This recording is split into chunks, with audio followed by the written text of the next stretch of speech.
Everyone, welcome to my channel. আমি বৃষ্টি, তোমরা দেখছো ইউবিএ ফ্যামিলি ব্লগ। তোমরা সবাই কেমন আছো জানিও, আমি খুব ভালো আছি। আমার একটা নতুন ব্লগে তোমাদের ওয়েলকাম আর অনেক অনেক ভালোবাসা। এখন সকাল বাজে 10টা, আর এখান থেকে ব্লগটা স্টার্ট করছি। দেখো সকাল সকাল স্নান টান হয়ে গেছে আমার। স্নান টান করে এখন একটু কাজে বেরাবো। তো কী কাজে সব কিছুই তোমাদের সাথে শেয়ার করবো। তো চলো আজকের ব্লগটা দেখতে থাকো, আশা করি তোমাদের খুব ভালো লাগবে। তো আগের দিনের ব্লগটা কেমন লেগেছে অবশ্যই কিন্তু কমেন্ট করে বলো। তো এখন যাবো হচ্ছে একটু দিদি বাড়িতে। দিদি হচ্ছে খুদের ভাত রান্না করেছে, সেটা খাওয়ার জন্য। তো চলো খেয়ে দিয়ে তারপরে তোমার দেখো দিদি যে খুদে ভাত আর এদিকে বাটা পাঠিয়ে দিয়েছে। তো এটাই এখন খাওয়া দাওয়া হবে। দিদি বাড়িতে যেতে হলো না। এই যে আমার চিনি মাম্মা কি লেগেছে এটা। আমার গলার ভয়েসটা কিন্তু অনেকটাই খারাপ লাগছে এখন, শুনতে তাই না বলো? ভীষণ পরিমাণে ঠান্ডা লেগেছে, জানি না যে কেমন লাগছে শুনতে। তো এই যে দেখো চলে আসলাম কিন্তু তোমাদের দাদাভাই আর আমি ট্যাটু করার জন্য। আর এদিকে চিনিও রয়েছে, দেখি চিনিকেও করিয়ে দেবো ট্যাটু কিন্তু। তো চলো দেখতে থাকো। আর এদিকে তো চিনি খুবই দুষ্টুমি করছে, দেখতে পাচ্ছ? অনেক দিনের ইচ্ছে ট্যাটু করবো, তো সেই ইচ্ছেটা আর কি পূরণ করতে চলে এলাম। গালে গালে কপালে কপালে। তোমরা কী ভাবলে যে ট্যাটু করে এলাম? আসলে ট্যাটু করতে যাইনি, কী করতে গেছি জানো? আমার এখনও ভোটের নাম তোলা হয়নি, সে নাম তুলতেই গেছিলাম। আর ওইখানে হচ্ছে ট্যাটু করা হয়, তাই সে তোমার সাথে একটু ইয়ার্কি মারলাম। তো তারপরে ওখান থেকে চলে গেছিলাম হচ্ছে বিএসএনএলের একটা অফিসে। তো সেখান থেকে একটা সিম তুললাম। এই ফার্স্ট টাইম কিন্তু আমি মানে নিজের ডকুমেন্টস দিয়ে সিম তুললাম। আগে যে সিমটা আছে ওটা হচ্ছে আমার বাবার নামে, ওইটাই আর কি চালাতাম। আর ওটাও সবার কাছেই রয়েছে, সব ডকুমেন্টসেই রয়েছে। কিন্তু আমি নিজের মানে ডকুমেন্টস দিয়ে না কখনো আর কি সিম তুলিনি। তা আলাদা একটা অভিজ্ঞতা হলো আমার। তো ওই যে নাম্বার চয়েস করতে দেয় না, ওটা একটা কনফিউজ হয়ে গেছিলাম যে কোন নাম্বারটা নেব। তো তারপরে ফাইনালি কিন্তু নিলাম, আর নিয়ে দেখো চলে এলাম কিন্তু জলযোগে একটু কিছু খাওয়ার জন্য। সকালবেলা খুদের ভাত খেয়ে বেরিয়েছিলাম, কিন্তু তাও একটু খিদে পায়, তাই না? অনেকক্ষণ ধরে ঘুরছি, কিন্তু এখন প্রায় ওই 1:30 মতন বাজে, কিন্তু 1:30 বাজে না। তো চলো এই যে দেখো এখন খেয়ে নিলাম। প্রথমে হচ্ছে একটু গজা, গজাটা খুব টেস্টি ছিল। তারপরে কিন্তু একটা দেখো মটরশুঁটির কচুরি নিয়েছিলাম, কিন্তু এক পিসই ছিল, কিন্তু ওই জন্য আমি মটরশুঁটির কচুরি নিলাম এক পিস। তোমার দাদাভাই একটা রাধাবল্লভী নিল। তো সেটাই আর কি খাচ্ছি। আর আলুর দমটা তো দারুণ টেস্টি ছিল। যারা হচ্ছে জলযোগের এই রাধাবল্লভী দিয়ে বা মটরশুঁটি কচুরি দিয়ে খেয়েছে তারাই জানে যে কতটা টেস্টি। হাত চেটে চেটে খেয়ে এসেছি আর না। তো তারপরে দেখো এখান থেকে দই বড়া নিয়েছিলাম চিনির জন্য না, চিনি হচ্ছে একটা মিষ্টি খেয়ে নিয়েছিল, তো সেটার ভিডিও করতে পারিনি। তো চলো, ভীষণ ঠান্ডা লেগেছে, কথা বলতে ভীষণ কষ্ট হচ্ছে। আর গলা ভয়েসটা না অন্যরকম লাগছে, শুনলাম পরে। তো অন্যরকমই লাগছে, মনে হচ্ছে অন্য কেউ ভয়েস দিচ্ছে আমার ভয়েসটা। তো তারপরে এদিকে দেখো চিনিও টানাটানি করছে একা নেওয়ার জন্য। ওরা একা নিলে পরে তো সবই ফেলে দেবে, ওই জন্য তোমার দাদাভাই একটু খাইয়ে দিল। খাবে না, ও খাবে না, ও একদম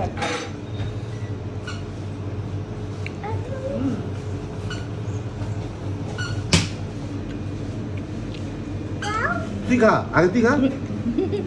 উল্টো হচ্ছে, চামচটা উল্টো হচ্ছে। এই হুম হুম।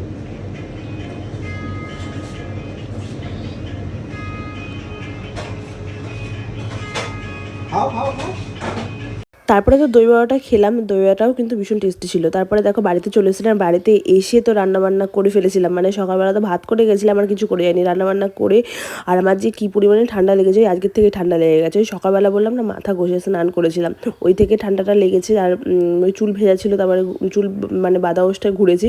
তারপরে দেখো সন্ধ্যাবেলা রেডি হয়ে আমরা এখন কোথায় যাবো তোমার সাথে সেটাই শেয়ার করবো। আর এদিকে দেখো চিনি হচ্ছে আইস ভাইকে নিয়ে এসছে, তো কৌটোই করে, তো কৌটোটা বারবার করে হচ্ছে আইস ভাই পড়ে যাচ্ছে। মানে এটা হচ্ছে চিনির হচ্ছে আইস ভাই আর কি, ওই যে হাতে আইস ধরে রয়েছে, মানে আইসক্রিম ধরে রয়েছে, তো সেই জন্যই আইস ভাই। আর এই দেখো দেখো আইস ভাই কিন্তু পড়ে গেছে, ও টেরই পায়নি না, তো এবার টের পাবে। দেখো কি মা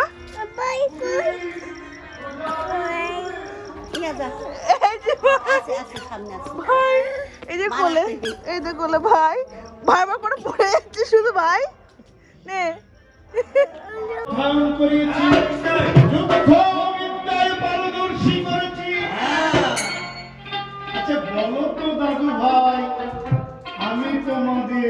তারপর এইদিকে দেখো রামায়ণ গান শুনতে কিন্তু চলে এসেছিলাম। কোথায় বলো তো? আমার মাসি শাশুড়ির বাড়িতে। তো তোমাদের তো বলাই হয়নি, জানো তো, আমার মিশু শ্বশুর আর আমাদের মধ্যে আর নেই। আজকে এই 11 দিন হলো আমাদের ছেলে চলে গেছে, তোমার সাথে সেটা শেয়ার করিনি, আজকেই শেয়ার করলাম। আর এদিকে চিনি তো তোমার এসে ওই পুতুলটা নিয়ে তো বারবার করে আসছে আর বারবার করে পড়ে যাচ্ছে, এই করছে কিন্তু। মা এই 16 আনে 101 টাকা করে গেলেন দান, এই দানে গ্রহণ করে রাম ভগবান ভক্তের মনে আশীর্বাদ। চিনি ঘুমিয়ে পড়েছে? সত্যি তো চিনি ঘুমিয়ে পড়েছে? দেখি তো। হ্যাঁ তো ঘুমিয়ে পড়েছে। চিনি যদি ঘুমিয়ে পড়ে না, চিনির হাতটা এরকমই থাকবে, নড়বেও না চড়বেও না। নড়বেও না চড়বেও না, একবারে স্ট্রেট। আর যদি না ঘুমায় তাহলে পড়ে যাবে, আর যদি ঘুমায় তাহলে এরকম দাঁড়িয়ে থাকবে। দেখো সত্যি তো ঘুমিয়ে পড়েছে, দেখো দাঁড়িয়ে রয়েছে হাত, এই যে হাত দাঁড়িয়ে রয়েছে, দেখো দেখো ঘুমিয়ে পড়েছে, একটু চোখ পিটপিট করছে না, দেখেছো? কিচ্ছু হচ্ছে না, হাতটা দেখো এরকমই রয়েছে, কিচ্ছু হয়নি হাতে।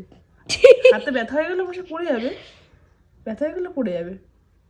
যদি হাতটা না রাখতে পারে তাহলে পড়ে যাবে, নাহলে পড়বে না।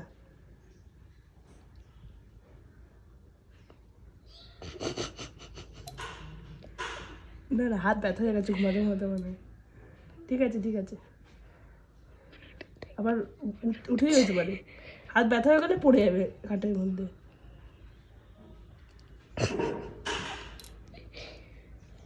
না সত্যি তো ঘুমিয়ে পড়েছে। চলো আমি চলে যাবো, থাকবো না চলো পার্কে যাই। ঘুমিয়ে পড়েছে তাই ঘুমাক। দেখো সত্যি তো ঘুমিয়ে পড়েছে, হাতটা নামিয়ে দিয়েছে। চলো ওই দেখো চলো চলো দাদু কি নিয়ে এসছে রে? এবার ঘুমিয়ে গেছে।